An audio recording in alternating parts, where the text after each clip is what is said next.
In the cutthroat arena of Silicon Valley's tech giants, where innovation was currency and talent, the ultimate leverage, Josh was an anomaly. A prodigy with a mind sharper than a diamond-tipped drill. He glided through projects at NexaTech, routinely delivering solutions light years ahead of schedule. His code was elegant, his insights prescient, and his work ethic legendary.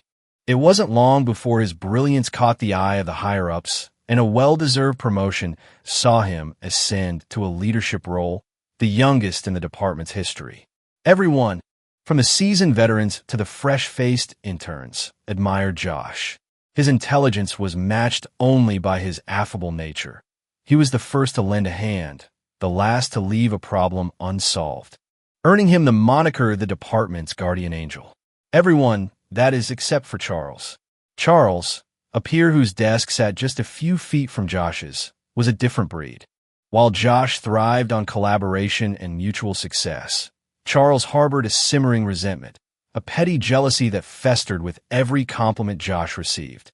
The tension escalated dramatically when they were assigned to a pivotal project, a high-stakes venture with a potential multi-billion-dollar payoff for NexaTech. Josh, as always, took the most complex modules, diving deep into intricate algorithms and emerging with breakthroughs that left the rest of the team astounded. He worked tirelessly, fueled by a genuine passion for innovation. Charles, on the other hand, struggled, his contributions lackluster, his efforts lagging. The disparity in their performance was glaring, and it gnawed at Charles, a venomous worm of envy burrowing deeper into his soul. The inevitable soon followed. In a pivotal company-wide meeting, Josh presented their progress. His presentation, a masterclass in clarity and foresight, captivated the board and secured the crucial $2 billion political project, a monumental win for NexaTech. The applause was thunderous, the praise from the CEO effusive. He lauded Josh's foresight, his dedication, his strategic brilliance. Immediately after, Charles was called upon to report his section's progress. His stuttering, half-hearted explanation for a 2-day delay was met with a pointed silence, followed by a curt rebuke from the CEO. The contrast was stark, humiliating. Charles felt his blood boil, his vision blurring with rage. The spotlight on Josh felt like a spotlight on his own inadequacy. That night, a sinister plan began to form in his mind, a chilling blueprint for Josh's downfall. Charles moved with the stealth of a predator. He knew Josh's habits, his tendency to work through the night when engrossed in a project. One fateful evening, after 5 consecutive sleepless nights, Josh had finally completed the meticulously crafted project documents, the culmination of months of grueling work, the very heart of the $2 billion deal. He'd left the crucial hard copies on his desk, planning to finalize the digital upload the next morning. That night, Charles slipped into the deserted office. With trembling hands, fueled by a potent cocktail of envy and malice, he located the thick stack of papers, bundled them up, and within minutes, they were gone, shredded, incinerated, erased from existence.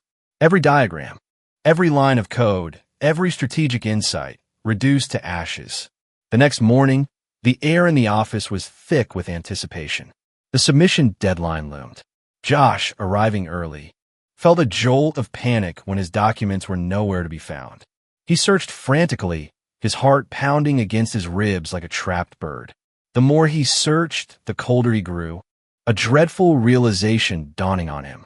He burst into his boss's office, pale and breathless, the words "they're gone" barely escaping his lips.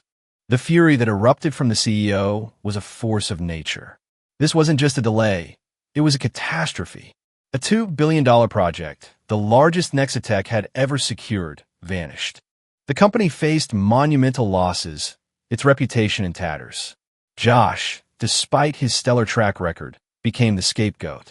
He was summarily dismissed, his career at NexaTech ending in a single, shattering blow. Charles, meanwhile, couldn't contain his elation. He feigned concern, offering hollow condolences to a stunned Josh, but inside, he was jubilant. His insidious plan had worked. He wasted no time spreading malicious rumors to the boss, weaving a web of lies that portrayed Josh as reckless, irresponsible, and utterly untrustworthy. The CEO, still reeling from the financial blow and fueled by Charles's insidious whispers, not only blacklisted Josh, but went a step further. He leveraged NexaTech's influence to ensure Josh wouldn't find employment within any company even tangentially linked to their vast network. Josh was effectively exiled from the industry he loved. The world had crumbled beneath Josh's feet. The man who had once been the epitome of success now found himself adrift, his reputation ruined, his future bleak. The shame was a heavy cloak, suffocating him. Yet, even in his darkest hour, a glimmer of light pierced through. His closest colleagues, the ones who truly knew his character, refused to believe the fabricated narrative. They reached out, offering words of comfort, encouragement, and unwavering support. Among them was David, Josh's closest friend since college, a man with an unshakable loyalty. David was incensed by the injustice. He couldn't stand by and watch his friend's life be systematically destroyed by the petty malice of one man. Secretly, David began reaching out to contacts at Zenith Corp, NexaTech's fiercest rival, painting a clear picture of Josh's immense talent and the fabricated circumstances of his departure. The offer from Zenith came, a lifeline in a storm. Josh hesitated. The pain of betrayal was still raw, the thought of re-entering the same cutthroat world daunting. But then he remembered the injustice, the blatant disregard for his hard work, the systematic destruction of his career. He thought of Charles's smug face, the CEO's scathing words. A cold resolve began to settle in his heart. This wasn't just about a new job. It was about vindication. It was about proving them all wrong. With a renewed sense of purpose, Josh accepted the offer, stepping into the lion's den, ready to fight back. At Zenith, Josh's brilliance was undeniable. He attacked every challenge with a ferocity born of past pain and a hunger for redemption. His innovative strategies, his unparalleled analytical skills, and his tireless dedication quickly made him an invaluable asset. He wasn't just good, he was exceptional. In just 2 short years, he had not only proven his worth, but had soared through the ranks, culminating in his appointment as the general director of Zenith's business department, the very heart, the lifeblood, of the company's strategic operations. He was no longer just an employee. He was a force to be reckoned with, holding the fate of Zenith in his hands. The Josh of 2 years ago, the amiable, trusting prodigy, was gone. In his place stood a man forged in the fires of betrayal, sharper, more pragmatic, and utterly ruthless when necessary. The scars of the past had not broken him. They had hardened him, honing his resolve into an unyielding blade. One crisp morning, Josh's secretary brought him an email. It was a formal request for a high-level partnership meeting, the sender, NexaTech Corporation. A flicker of recognition, then a slow, predatory smile spread across Josh's face. The wheel of fortune had turned. From his new position of unparalleled power at Zenith, he was no longer a victim. He was the architect of his own destiny, and a meticulous plan for revenge began to take shape in his brilliant mind. This wasn't about petty retribution. It was about systematic annihilation, a strategic dismantling of the very company that had tried to obliterate him. That evening, after a demanding day of strategy meetings, Josh decided to unwind with David. He dressed casually, a simple polo shirt and jeans, looking like any other tech worker, perhaps even one struggling to make ends meet, a stark contrast to his powerful new corporate persona. As they entered a popular downtown restaurant, a familiar figure caught Josh's eye. Charles. He was dining alone, looking rather smug. Josh, still unaware of Charles's direct involvement in his past misfortune, felt a fleeting surge of nostalgia. He approached Charles's table, a friendly, if slightly awkward, smile on his face. Charles, long time no see, man. How have you been? Charles looked up, his eyes narrowing, a sneer twisting his lips. He recognized Josh, but clearly dismissed him as a relic of the past, a loser who had fallen by the wayside. Well, If it isn't good old Josh, Charles drawled, his voice dripping with condescension. Still trying to make in the big city, huh? Honestly, I'm surprised you haven't given up and moved back home. Some people just aren't cut out for this industry, I guess. He chuckled, a cold, mirthless sound. Then, leaning forward, his voice dropping to a conspiratorial whisper, he said, "You know, I always wondered how you managed to mess up that $2 billion project so badly. Such a shame. All that hard work down the drain. Though, if you really want to know the truth, I did you a favor. Those documents? A real headache to deal with. Guess you just weren't careful enough with your stuff? Were you? Some of us know how to handle things. Got rid of them for you. Good riddance, right?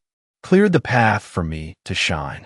He winked, a grotesque parody of a friendly gesture, utterly unaware that the man before him was the very general director whose signature was required on the $100 billion Century contract that would soon decide the fate of NexaTech. Josh froze. The casual, friendly demeanor vanished, replaced by an icy stillness that sent a shiver down David's spine. Every word Charles uttered was a dagger, twisting in an old wound. The pieces of the puzzle clicked into place with sickening clarity. The missing documents, the sudden firing, the blacklisting, it all pointed to Charles. The casual confession, delivered with such smug malice, confirmed his darkest suspicions. He said nothing, his face a mask of stone. He simply turned and walked away, David following, a silent sentinel.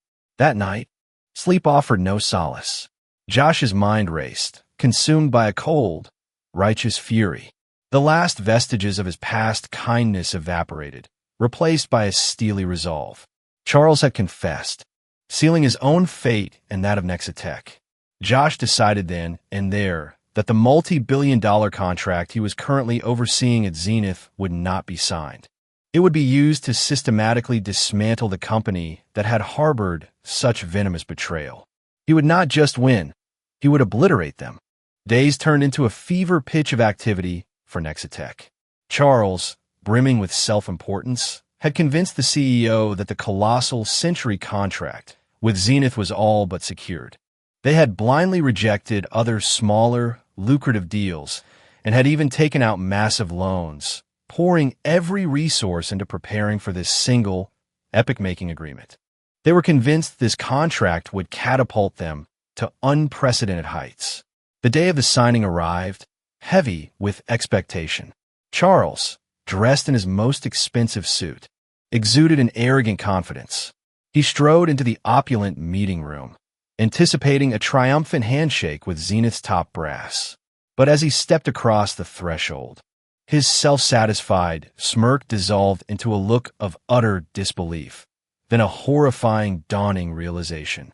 Sitting calmly at the head of the polished mahogany table, beside a poised secretary, was Josh. Charles's breath hitched in his throat. His knees buckled, and his voice came out a strangled whisper. "Why you? What are you doing here?" Josh's gaze was cold, devoid of any warmth, any recognition of a past camaraderie. His voice, smooth as polished marble, cut through the tense silence. "I am here, Charles, because my capabilities far exceed yours." He leaned forward slightly, his eyes boring into Charles's, a chilling intensity in their depths. "After 2 long years, I finally discovered the man who orchestrated my downfall.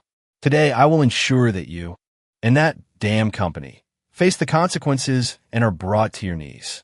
Charles collapsed onto the plush carpet, a pathetic heap, tears streaming down his face. He pleaded, his voice choked with sobs, begging for mercy, for forgiveness, for a chance to undo his monstrous deeds. "Please, Josh, I beg you. I was wrong. Don't do this. Have mercy." But Josh, having endured such profound betrayal, having risen from the ashes of his ruined life, had no mercy left to give for a man who had reveled in his destruction. He stood up, his frame radiating an unyielding resolve, and without another word, walked out of the room, leaving Charles to wallow in his despair. The very next day, NexaTech Corp., once a titan in the IT world, declared bankruptcy. The news sent shockwaves through the industry. Charles, jobless and disgraced, was forced to take a menial position at a remote industrial company, a stark and bitter reflection of his rotten character. It was the crushing price of his envy and malice. Some months later, Josh, impeccably dressed, a picture of success and quiet power, happened to pass Charles on the street. Charles, visibly aged and broken, didn't even notice him. But Josh did. He walked by, head held high, a subtle, almost imperceptible sense of calm satisfaction etched on his face. There were no shouts, no taunts, no physical confrontation. Just the quiet triumph of a man who had rebuilt his life, redefined success, and achieved ultimate vindication not through violence, but through sheer, undeniable power and intellect.